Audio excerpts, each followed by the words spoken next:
নবী পর্যন্ত আমাদেরকে পৌঁছায় না গো, মদিনা পর্যন্ত আমাদেরকে পৌঁছায় না। আমাদের ঈমান বেঈমানি আখলাক পর্যন্ত আমাদেরকে নিয়ে কানেকশন দিয়ে রেখেছে। এই কানেকশনকে কাটতে গেলে কি করতে হবে?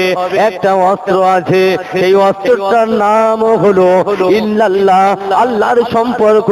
ইল্লাল্লাহ, আল্লাহ যেন কোনো মাবুদ নাই, এই আল্লাহর সঙ্গে সম্পর্ক করতে হবে।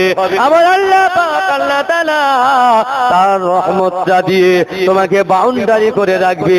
ওই বাউন্ডারির ভিতরে বেঈমান ঢুকতে পারবে না, বেঈমান স্পর্শ করতে পারবে না।